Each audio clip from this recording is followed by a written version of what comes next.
Isang mapagpalang umaga sa ating lahat, mga kapatid ko kay Kristo, mula sa The Solid Rock Morning Devotion. Isang kagalakan na muli tayo ay makapagbulay-bulay sa salita ng Panginoon sa umagang ito. Mga ilang minutong pagbubulay-bulay ng mga salita ng Panginoon upang papurihan at sambahin ang ating Panginoong Hesukristo. Ang ating pong pagbubulay-bulayan sa magandang umaga ng Martes ay matatagpuan sa mga taga-Korinto. Pangalawang Korinto, 12, talatang 9 hanggang 10. Ito ang sinasabi. Ganito ang sagot. Ang kagandahang loob ko ay sapat na para sa iyo, sapagkat lubusang nahahayag ang aking kapangyarihan kapag ikaw ay mahina. Kaya buong galak kong ipagmamalaki ang aking mga kahinaan upang manatili sa akin ang kapangyarihan ni Kristo. Alang-alang kay Kristo, ako'y may kasiyahan sa gitna ng mga kahinaan, mga pagkutya, mga kahirapan, pag-uusig at kagipitan. Sapagkat kapag ako ay mahina, doon ako nagiging malakas. Tayo po ay manalangin. Ama naming Diyos na mapagmahal, Ikaw ay napako sa krus dahil sa aming mga kasalanan. Maraming salamat, Panginoon, sa walang katapusang pag-ibig na inialay mo sa amin. Aming itataas sa iyo ang aming mga kaibigan sa pananampalataya na nangangailangan ng kagalingan dahil sa mga karamdaman. Naway abutin mo sila at ibalik mo ang kanilang mga lakas na nawala dahil sa karamdaman at pagalingin mo. Amin ding inilalapit sa inyo ang aming mga driver na naghahanap buhay sa lansangan, na sila'y ingatan mo at proteksyonan mo sa mga masasama. Amin ding itinataas sa inyo ang aming mga kapatid, kaibigan na ngayon ay pauwi pa lamang mula sa kanilang trabaho, Panginoon.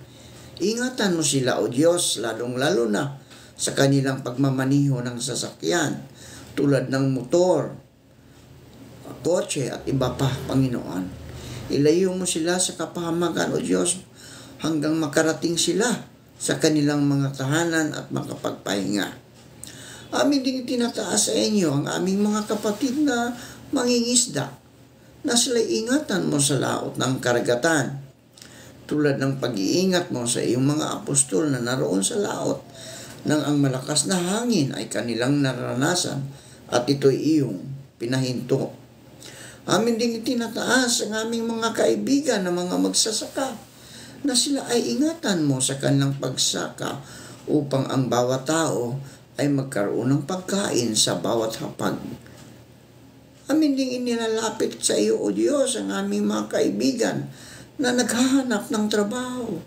Ito man ay lokal o abroad, naway makasumpong sila ng magandang trabaho sa tulong ng banal na Espiritu upang sila, O Diyos, ay magkaroon ng hanap buhay. Gayon din po, O Diyos, aming inilalapit sa inyo ang aming mga kaibigan na nagtatrabaho sa ibang bansa, ang mga OFW, lalong-lalo na, Panginoon, sa mga bansang may kaguluhan na hindi nagkakaunawaan. Lord, ingatan mo ang iyong mga anak na ito, na ilayo mo sila sa anumang kapahamakan, Panginoon. Dahil sila, O Diyos, ay naghahanap buhay lamang sila doon upang meron silang maipagpakain o maipatustos ng mga pangangailangan ng kanilang pamilya dito sa Pilipinas. Maraming salamat, Panginoon, sa mga katugunan sa aming mga panalangin. Sa pangalan ni Jesucristo na aming Diyos at tagapagligtas. Amen. Amen. Lubat ka na ba, kaibigan? Lubat ka na ba? Tara, Richard, na tayo kay Lord. O, nalulungkot ka na ba, kaibigan? Bakit? Ganyan talaga ang buhay, kaibigan. Nakaka-drain, di ba? Nakakalubat. Minsan nakakasawa na yung paulit-ulit tayong nasasaktan. Paulit-ulit na rin tayong nagtitiwala, ngunit nabibigo. Paano ito? Guys, sobrang sakit sa damdamin, nakakawalang gana, para tayong cellphone na nalulubat na. Pero paano at sino nga ba nang makakapag-recharge sa atin? Oo, tama ka ng iniisip mo, kaibigan. Tama ka. Siya nga. Si Lord ang kanyang makakapag-recharge sa atin. Siya, si Kristo, ang makakapag-recharge sa atin. Lubat ka na ba? Tara. Tara na kay Lord. Hindi kanya pababayaan at kailanman hindi kanya susukuan, kaibigan. Dahil ang sitwasyon na meron ka ngayon ay batid ng Diyos. Sabi nga, ako'y iyong sinisiyasat. Batid mo ang aking buhay. Ang lahat kong lihim, Yahweh, ay tiyak mong nalalaman. Ang lahat ng gawain ko sa iyo ay hindi lingid. Kahit ikaw ay malayo, batid mo ang aking isip. Ako'y iyong nakikita, gumagawa o hindi man. Ang lahat ng gawain ko'y pawang iyong nalalaman. Ayon sa awit 139 verses 1 to 3. At huwag kang panghinaan ng loob, kaibigan. Huwag kang panghinaan ng loob sa mga pagsubok na iyong dinaranas ngayon. Dahil nga sabi sa 1 Corinto 10:13, wala pang pagsubok na dumating sa inyo na hindi nararanasan ng ibang tao. Tapat ang Diyos at hindi niya ipapahintulot na kayo'y subukin ng higit sa inyong makakaya. Sa halip, pagdating ng pagsubok, bibigyan niya kayo ng lakas upang makayanan ito at ng paraan upang malampasan ito. At huwag kang mag-alala, kaibigan, at mabalisa sa iyong kalagayan at pangangailangan ngayon. Basnan ninyo ang mga ibon. Hindi sila nagtatanim, ni umaani man o kaya'y nagtitipon sa kamalig. Ngunit, pinapakain sila ng inyong Ama na nasa langit. Hindi ba't higit kayong mahalaga kaysa mga ibon? Ayon sa Matthew 6:26. Tandaan mo, kaibigan, higit kang mahalaga sa lahat ng nilikha ng Diyos, at ang maganda doon is kilala ka niya at alam niya ang bilang ng iyong buhok. Maging ang buhok ninyo bilang niya lahat. Bilang niya lahat. Kaya't huwag kayong matakot. Higit kayong mahalaga kaysa maraming maya. Lucas 12:7. Maring hindi mo naintindihan ang bagay na nangyayari sa iyo ngayon, kaibigan. Bakit hindi mo subukang tumawag sa Kanya, sa Panginoon, at ipapaunawa niya sa iyo kung bakit mo yan pinagdadaanan ngayon? Sabi nga, kung mananalangin ka sa akin, tutugunin kita at ipapahayag ko sa iyo ang mga bagay na dakila at mahiwaga na hindi mo pa nalalaman. Ayon sa Jeremias 33:3, walang siyang ibang hangad, kaibigan, kundi ang maganda, mapaganda at mapaayos ang ating mga buhay. Sapagkat batid kung lubos ang mga plano ko para sa inyo. Mga planong hindi ninyo ikakasama, kundi para sa inyong ikabubuti. Ito'y mga planong magdudulot sa inyo ng kinabukasang punong-puno ng pag-asa. Jeremias 29:11. Yes, masakit at mahirap. Pero sa kabila ng pagbagsak mo at pagkakamali mo, lagi siyang nandyan upang buuin ka at ihulma ka ayon sa nais niyang mangyari sa iyo. Dahil suya ang magpapalayok, tayo naman ang putik na ginagawang palayok.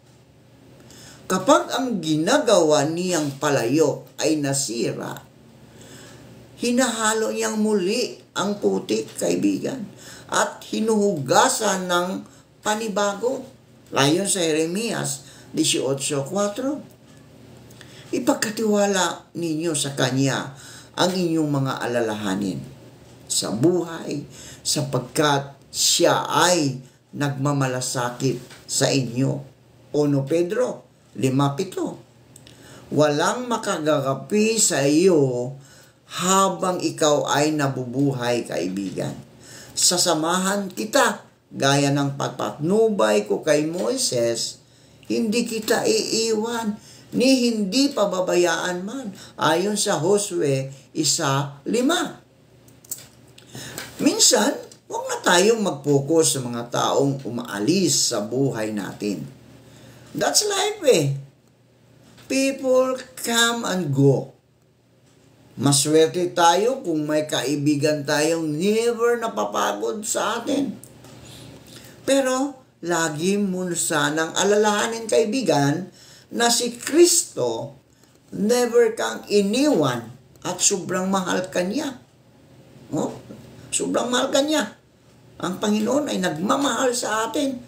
Kaya nga, binigay niya ang kabugtong niyang anak upang tayo'y kanyang tubusin doon sa cross ng Kalbaryo. Lahat tayo ay tinatawag niya. Try mo siyang kausapin, kaibigan. Try mo kausapin. Subukan mo lang kausapin ang Panginoong Hesus. Lubat ka na, di ba? I suggest to visit Him in prayer. Bisitahin mo siya sa pamamagitan ng iyong pananalangin at basahin mo ang kanyang mga salita, ang Biblia. Mararamdaman mo ang presensya ni Kristo sa banal na Espiritu. Ang pagmamahal ni Kristo ang magre-recharge sa atin, hindi lang 100%, baka nga infinity pa yung ma-recharge na yan. Hindi naman kasi umaalis si Lord o si Kristo eh. Hindi umaalis ang Panginoon sa ating buhay. Naghihintay lang siya. Kaibigan, naghihintay lang siya ng pagbabalik mo sa Kanya. Minsan tayo lang ang bumabaliwala sa Kanya. Kaya kaibigan, kung tayo'y pagod na, lubat na, lumapit ka sa ating Panginoong Hesukristo at siya'y bibigyan kanya ng kapahingahan. Ang kapahingahan na walang kapaguran. Mare-recharge ka ng buong buo. Hindi ka napapagod dahil ang banal na Espiritu ang siyang naghahari, ang siyang gumagabay sa ating mga buhay. Tayo po ay manalangin. Panginoong Diyos, kami po ay napapagod. Napapagod sa mga alalahanin, sa mga pagsubok sa buhay, sa mga pagtukso. Panginoong Diyos, ang lahat ay kami ay nanghihina, nalulubat. Pero sa ngalan mo, O Diyos, kami ay marirecharge. Kami ay lumalakas dahil sa iyong banal na Espiritu na siyang gumagabay sa amin. Salamat, Panginoon, sa kapangyarihang ibinigay mo sa amin. Ang pag-recharge namin sa iyo, O Diyos, upang kami ay patuloy na lumalakas ang aming mga buhay. Tulungan mo kami, Panginoon, upang kami, O Diyos, ay aming malampasan ang lahat ng mga pagsubok sa aming buhay. Lalong-lalo na sa panahon ngayon, O Diyos, na napakamahal ang lahat ng mga bilihin. Sobrang init ng panahon. Marami pong mga kabataan, mga matatanda, mga may karamdaman ang nahihirapan, O Lord. Lord, Ikaw, O Diyos, ang siyang makapangyarihan. Hinihiling namin, O Diyos, na pandungan mo sila upang hindi sila, O Diyos, ay mainitan ng gusto. Gayon din po, Panginoon, patuloy kong itinataas sa inyo ang lahat ng nakikinig ng iyong mga salita sa umagang ito na sila'y iyong ingatan sa kanilang mga ginagawa. Ano man ang kanilang ginagawa, O Diyos, pagpalain mo sila, ilayo mo sila sa kapahamakan, Panginoon. Maraming salamat po sa pangalan ni Jesus, naming Diyos at tagapagligtas. Amen at amen.